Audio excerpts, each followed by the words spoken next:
Hello, my name is Jiri Havelka, and at the present time I work as a lawyer in an organization that deals with the issues of occupational risks and occupational safety. I'm not a retiree even at this age. I'm still working, and one of my interests is traveling. It happened about a year and a half ago when, during a routine gallbladder checkup, my doctor told me that I had a big problem and sent me for a CT scan.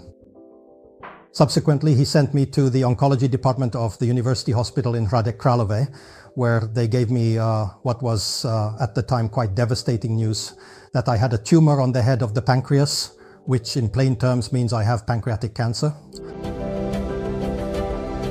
For 99% of people, it's overwhelming and devastating news. For me too, it completely shook me up. Well, so I started looking for a solution. I searched the internet, I asked colleagues, until I got some information from one of my colleagues at work that there's a certain product called Ovosan, and that in Hradec Králové there's a doctor who distributes it. I thought to myself, I won't ruin anything for now, and I went to see that doctor, after which I had an initial interview. I got a brochure and I left with that. And in a short time I started to gather information about what that medicine, or rather nutritional supplement, is.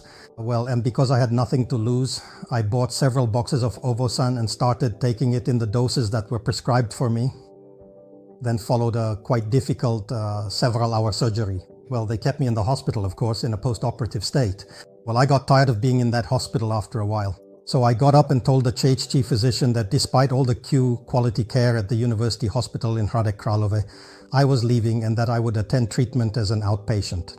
And I returned to work after my recovery, which was greatly admired and appreciated by my colleagues, who assumed that I should still be in the hospital. A month and a half after the surgery, of course, while constantly taking Ovosan in the prescribed doses, I got up, took a backpack and walked through the steppes of the southern part of Madagascar. The next month I was paddling in 10-degree cold in a sea kayak off the coast of Sweden. The next month the wind blew me through a strait in the Mediterranean Sea between Sardinia and Corsica, and I felt better and better. Dr. Bednarczyk explained the principle of using this and what it actually is. Well, then I tried it on myself, and I can say that my health condition is getting better and better. I'm not saying it's only because of Ovosan. It's a combination of all the elements. Quality medical care in a standard hospital, regular checkups, and a healthy lifestyle. And it's all in the head, the conviction that I can do it. At the present time, I feel absolutely great. I believe that I am in the same physical shape as before that oncological illness. And because I still work on myself and train every day, meaning running, swimming, cycling, walking with weights, I have set further goals.